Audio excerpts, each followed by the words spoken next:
Mi marido me envió un mensaje diciéndome que no fuera a la oficina porque los socios querían algo más profesional. Cuando llegué igual, lo encontré presentando a su amante como la nueva directora financiera de la empresa que yo había salvado con mi dinero. Ni siquiera tuvo el valor de mirarme a los ojos. Lo que Marcos no sabía era que yo tenía una sola firma capaz de destruir toda su empresa. Y esa misma mañana, mientras él sonreía delante del proyector, creyendo que había ganado, yo ya estaba empezando a quitar el suelo debajo de sus pies. Mi nombre es Elena. Tengo 38 años. Y si alguna vez alguien les dice que el éxito de un hombre es solo suyo, pregúntense siempre quién estuvo sosteniendo el edificio mientras él se tomaba la foto. Porque a veces la diferencia entre un empresario brillante y un fracaso espectacular es simplemente la mujer que decide dejar de sostenerlo. Conocí a Marcos hace 9 años en una cena de trabajo en Madrid.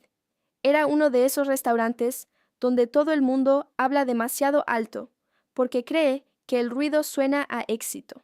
Él llegó tarde, con la chaqueta en la mano y una sonrisa segura, como si estuviera acostumbrado a que le perdonaran todo. Era atractivo, sí, pero lo que realmente llamaba la atención era su seguridad. Tenía esa forma de hablar que hace que la gente asienta, aunque todavía no haya entendido nada. Yo trabajaba entonces como asesora financiera en una consultora. Llevaba años analizando empresas, detectando riesgos y viendo cómo proyectos aparentemente sólidos se venían abajo por una sola decisión equivocada. Mi cabeza funcionaba con números, la suya con ambición. En aquel momento pensé que era una buena combinación.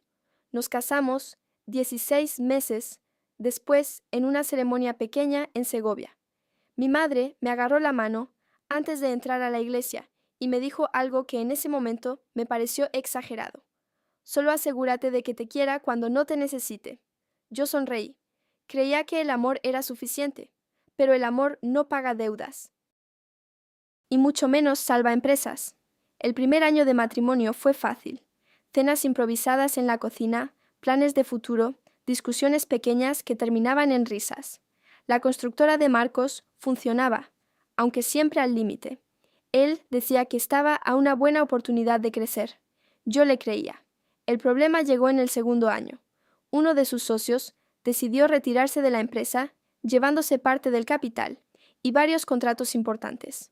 Recuerdo perfectamente aquella noche porque todavía puedo ver la mesa de la cocina llena de papeles y la cara de Marcos completamente blanca. Si no conseguimos financiación en menos de un mes, tengo que cerrar, me dijo. No estaba exagerando, la empresa estaba ahogándose. Y yo hice lo que siempre hago cuando alguien a quien quiero está a punto de caer. Me puse a trabajar. Pasé 3 horas revisando sus cuentas, contratos pendientes, deudas, proveedores, flujo de caja, previsiones fiscales. Cuando terminé, levanté la cabeza y le dije que había una posibilidad, pero no era cómoda. La empresa necesitaba un préstamo de 80.000 euros y el banco no iba a concederlo sin una garantía sólida. La garantía fui yo, mis ahorros de 10 años de trabajo, mi historial financiero impecable, mi firma como avalista personal. Marcos me dijo que no podía pedirme algo así. Yo le respondí que no me lo estaba pidiendo, que yo lo estaba ofreciendo. Lo hice porque era mi marido, porque pensaba que un matrimonio era precisamente eso, sostenerse cuando el otro se tambalea. Lo que no entendí en ese momento es que algunas personas se acostumbran muy rápido a que alguien más sostenga su peso. Durante los 2 años siguientes, la empresa no solo sobrevivió, creció, pero no creció por casualidad. Reorganicé proveedores, renegocié contratos, detecté fugas de dinero que nadie había visto y ayudé a conseguir 2 clientes importantes gracias a contactos míos del sector. Lo hacía por las tardes, los fines de semana. Durante cenas en las que los socios felicitaban a Marcos por informes que yo había preparado. Nunca pedí aparecer en el organigrama. Nunca pedí salario. Nunca pedí reconocimiento. Ese fue mi error. Las mujeres que resuelven problemas en silencio acaban convirtiéndose en un silencio que otros creen que pueden ignorar. Los últimos meses, antes de aquel mensaje, empezaron a aparecer pequeñas grietas. Marcos llegaba cada vez más tarde. Protegía su teléfono como si fuera un secreto de Estado y dejó de hablar conmigo sobre las decisiones importantes de la empresa. Cuando yo hacía preguntas concretas, respondía con frases vagas. Lo tengo controlado. Es una fase. No te preocupes por cosas que no ves. Y yo, que llevo media vida detectando cuando una historia no cuadra, empecé a notar detalles. Camisas nuevas que no había visto antes. Perfumes distintos. Reuniones demasiado largas. Y algo más difícil de explicar. Una distancia calculada. Como si ya estuviera ensayando una vida donde yo no tenía lugar. La mañana del mensaje estaba en mi oficina revisando unos documentos cuando vibró mi teléfono. Lo abrí. Los socios han decidido que es mejor que no vengas hoy a la reunión. Prefieren que la presentación sea más formal. Formal. Así llamó mi marido a borrarme de una mesa que yo misma había ayudado a construir. Lo llamé. No respondió. Volví a llamar. Nada. En ese momento sentí algo que no era tristeza. Era claridad. Cerré el portátil. Cogí mi bolso. Le dije a mi jefa que tenía un asunto personal urgente. Y me fui directamente a la oficina de Marcos. Porque hay algo que quiero preguntarles a ustedes. ¿Ustedes qué habrían hecho en mi lugar? ¿Se habrían quedado esperando una explicación? ¿O habrían ido a mirar con sus propios ojos lo que realmente estaba pasando? Yo elegí mirar. Y cuando llegué al edificio y empujé la puerta de cristal de la sala de reuniones, entendí por qué mi marido quería que yo no estuviera allí, porque alguien ya ocupaba mi sitio. Empujé la puerta de cristal de la sala de reuniones y lo primero que vi fue la pantalla del proyector. Nueva directora financiera y de estrategia, Sofía Montalbán. Debajo del título había un gráfico que yo había preparado 3 semanas antes. Mis números, mi análisis, mi trabajo. Marcos estaba de pie frente a la mesa, con el mando del proyector en la mano. Alrededor había 6 personas, 2 socios antiguos, un asesor legal y 3 inversores que yo conocía perfectamente porque había cenado con ellos más de una vez. Y a su lado estaba ella, la nueva directora financiera, Sofía Montalbán.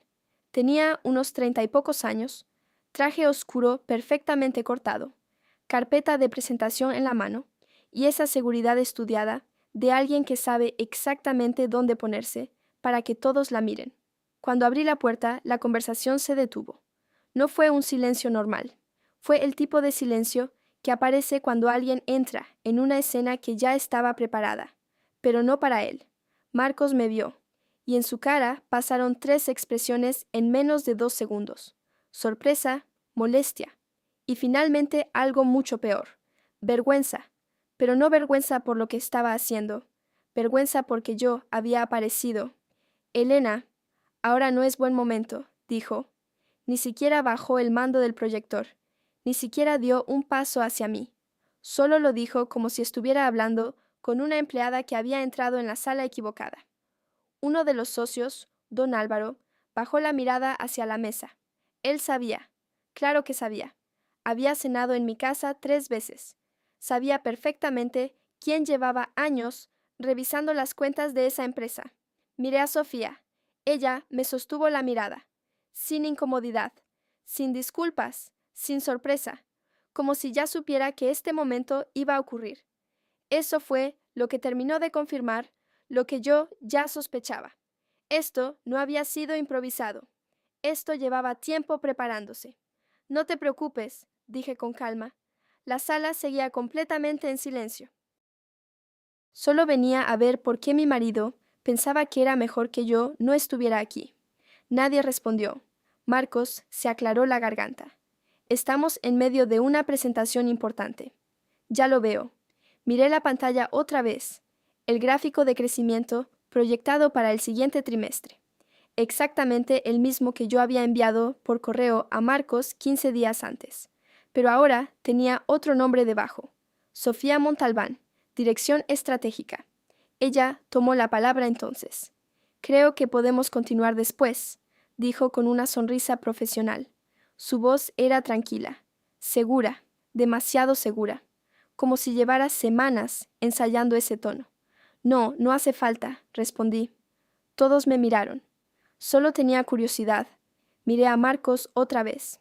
¿Cuánto tiempo llevas buscando a mi sustituta? El silencio se volvió más incómodo. Marcos apretó la mandíbula. Esto no es lo que parece. Ah, la frase universal de los hombres que han sido descubiertos. Soy asesora financiera Marcos, dije con una sonrisa pequeña. Llevo 15 años leyendo números. Cuando algo no cuadra, lo sé.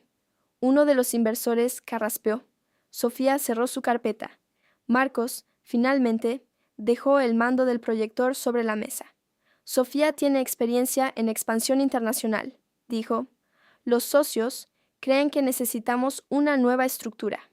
Los socios. Claro, siempre es útil cuando la responsabilidad se reparte entre varias personas. Entiendo, respondí, y en ese momento sentí algo curioso. No rabia, no tristeza, algo mucho más frío. Claridad. Miré alrededor de la mesa. Entonces, supongo que también les habrás explicado quién es la persona que figura como avalista personal del préstamo que mantiene esta empresa abierta. El silencio fue inmediato. Uno de los inversores levantó la cabeza. ¿Avalista?, preguntó. Marcos habló rápido. Eso no es relevante ahora. Oh, sí lo es. Me acerqué un poco más a la mesa, porque sin esa firma, el banco revisa automáticamente el crédito. Ahora sí, todos estaban atentos.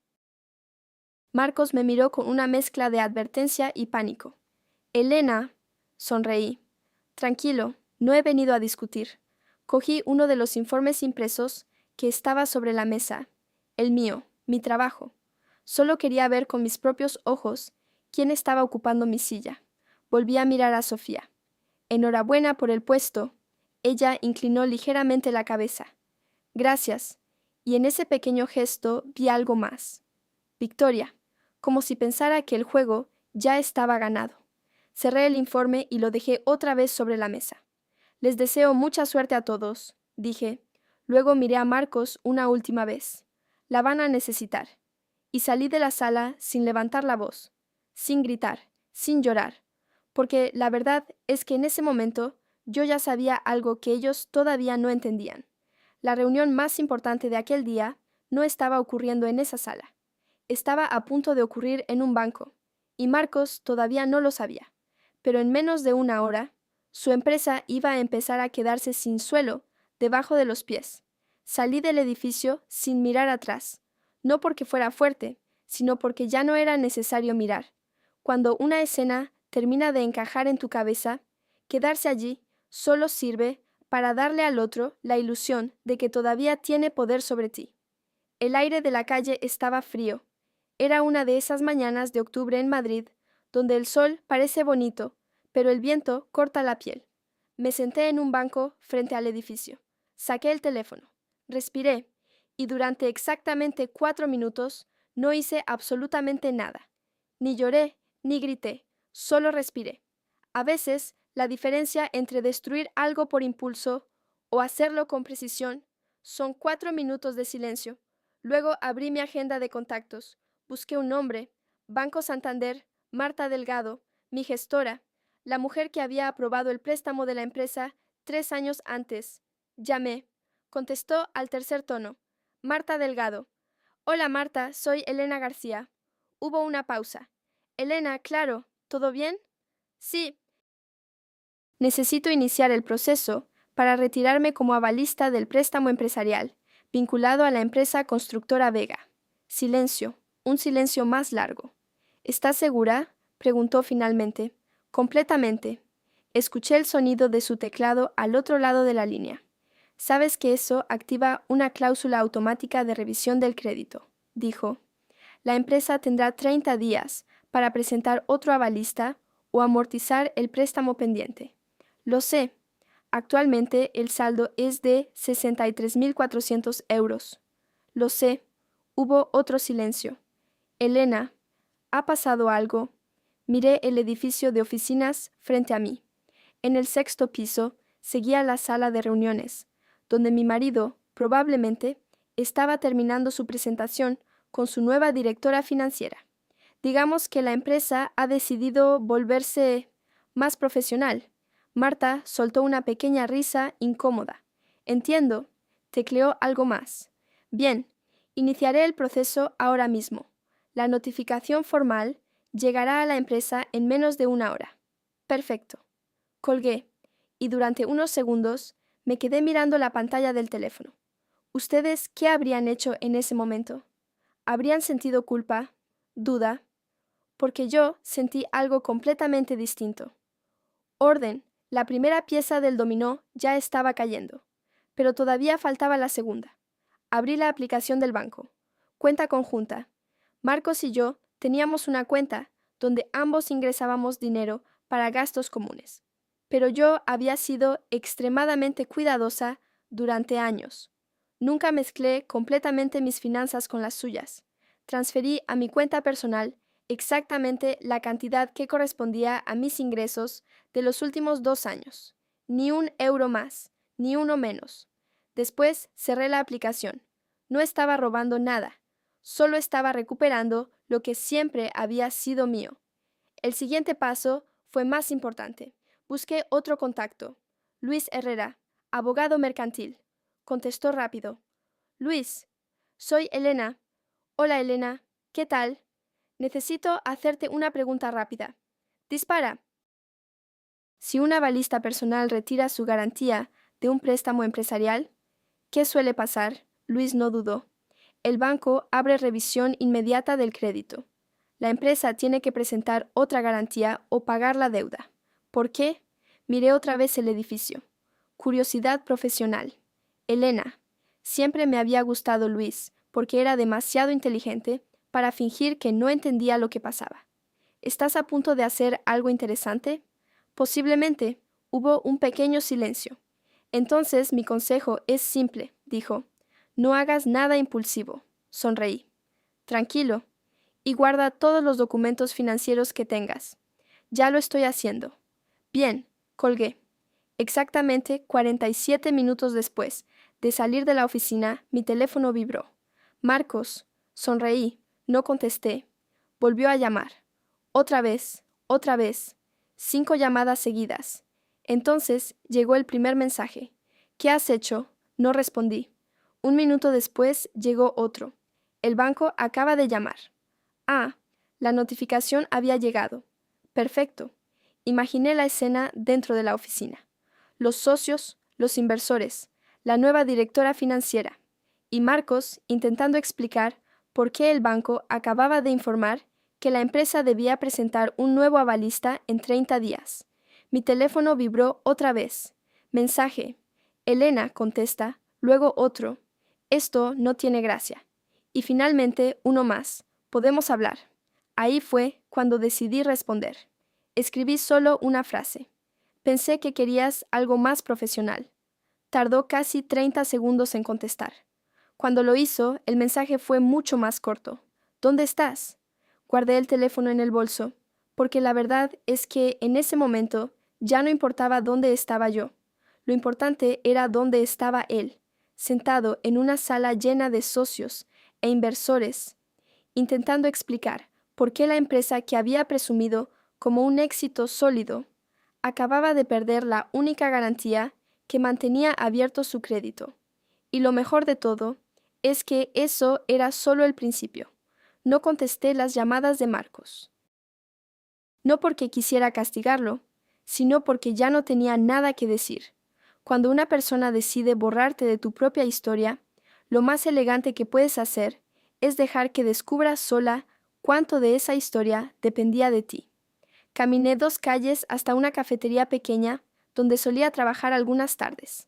Pedí un café y abrí el portátil, porque retirar el aval había sido solo el primer movimiento. Pero el verdadero problema de la empresa de Marcos nunca fue el préstamo. El verdadero problema eran los números, y los números siempre terminan hablando.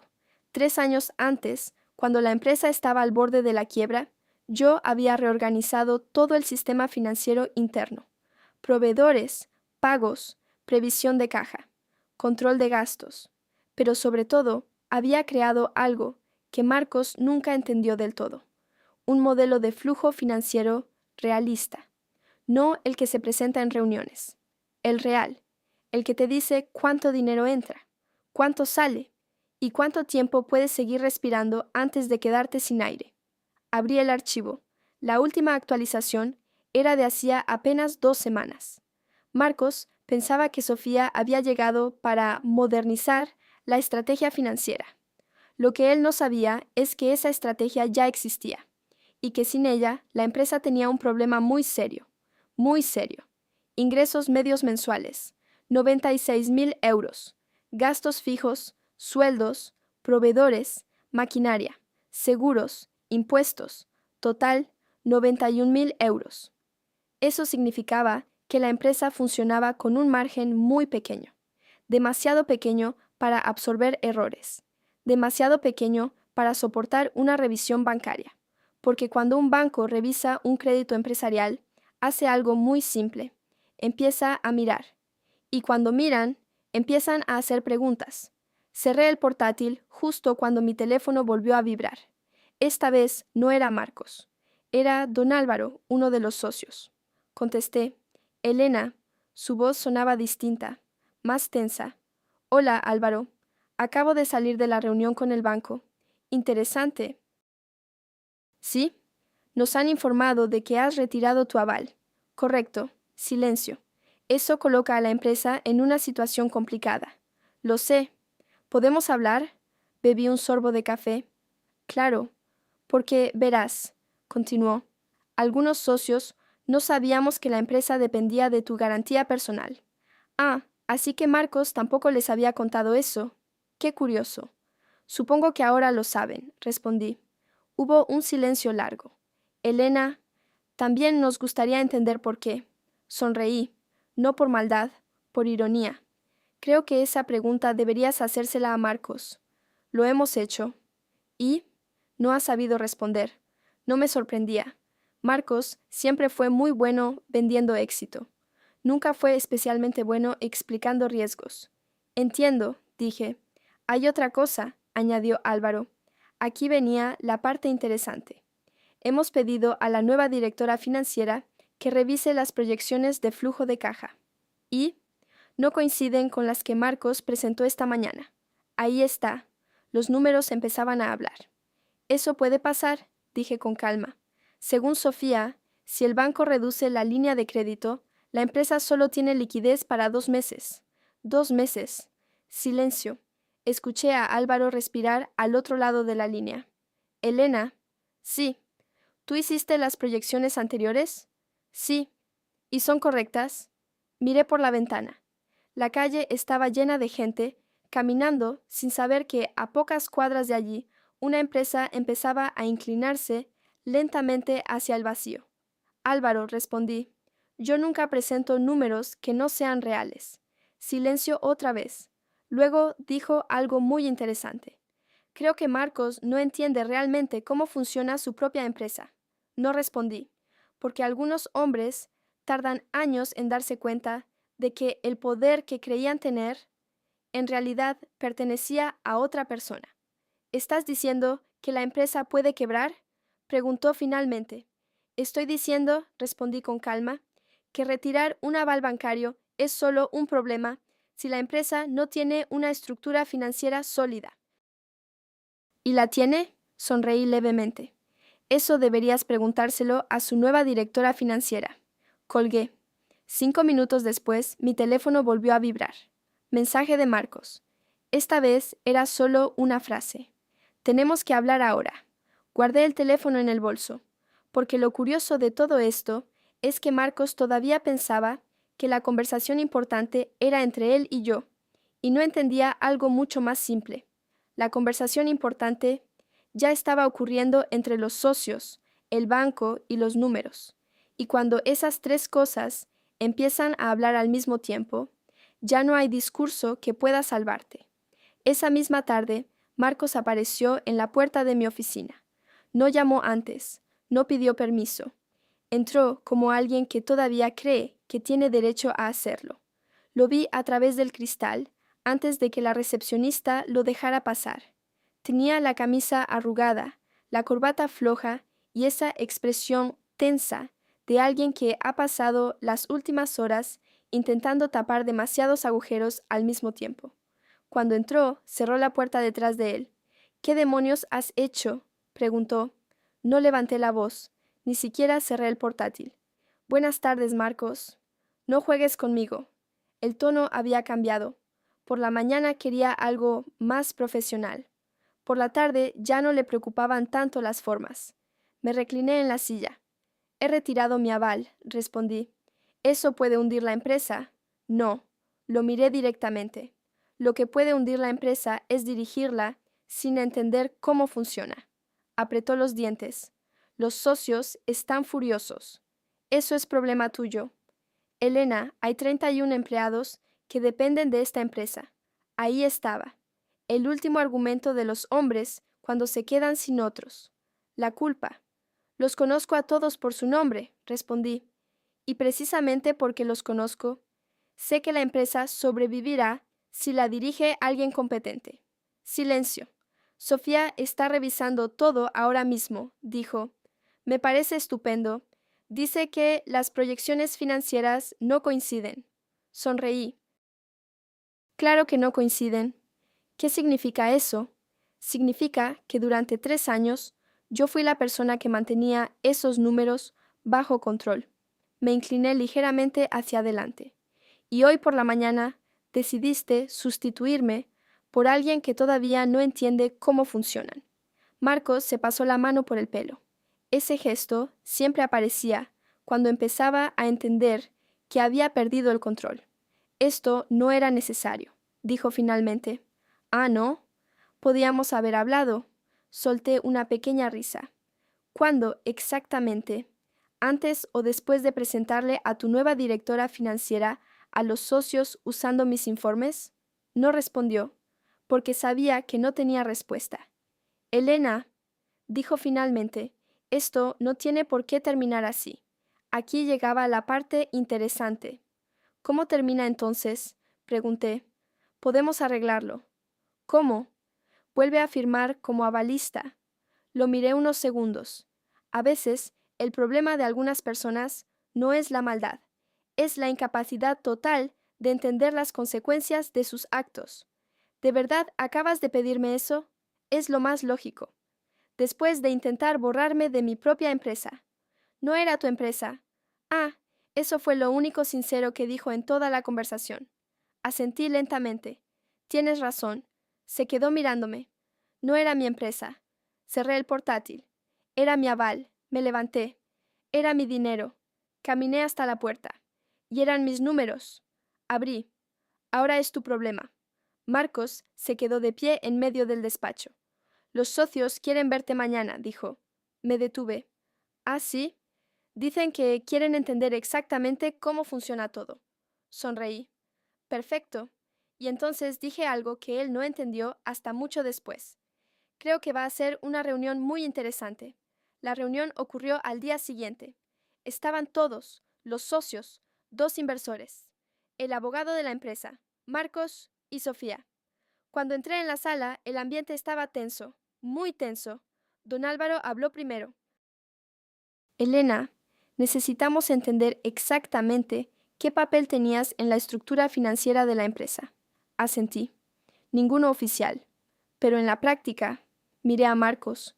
En la práctica, yo era la persona que evitaba que esta empresa quebrara. Silencio.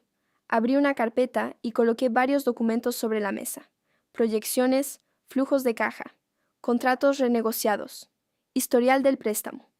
Esto es lo que he estado haciendo durante los últimos 3 años, dije. Sofía empezó a revisar los papeles. Su expresión cambió lentamente.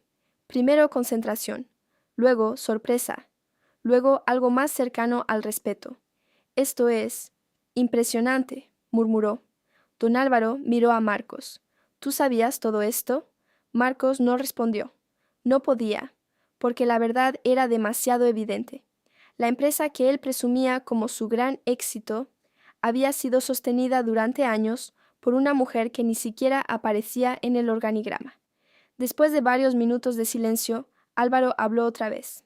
Elena, sí, si decidieras volver como directora financiera, la empresa estaría dispuesta a ofrecerte participación accionaria. Miré a Marcos. Estaba completamente pálido. Luego miré a Sofía. Ella cerró la carpeta. Francamente, dijo, yo también recomendaría eso. Entonces todos se quedaron mirándome, esperando. Respiré despacio y negué con la cabeza. No, silencio. No, no, recogí mis documentos. Yo ya hice mi parte. Miré a Marcos una última vez. Ahora les toca a ustedes decidir si quieren construir una empresa de verdad o seguir viviendo de discursos. Cerré la carpeta, pero sin mi aval, sin mis números y sin mi trabajo. Caminé hacia la puerta. Antes de salir me detuve un segundo. Ah, y una última cosa. Todos me miraron. Cuando alguien intenta borrarte de su historia, lo mejor que puedes hacer es dejar que descubra cuánto dependía de ti. Y me fui. Han pasado 8 meses desde entonces. La empresa de Marcos no quebró. Pero tuvo que vender 2 proyectos, despedir a varios directivos y renegociar deudas para sobrevivir. Marcos ya no dirige la empresa. Los socios nombraron a otra persona, Sofía, la nueva directora general. A veces me pregunto si él entiende finalmente lo que pasó, pero la verdad es que ya no me importa, porque hay algo que aprendí aquel día. El verdadero poder no es destruir lo que otro construyó. El verdadero poder es dejar de sostener lo que nunca fue tu responsabilidad.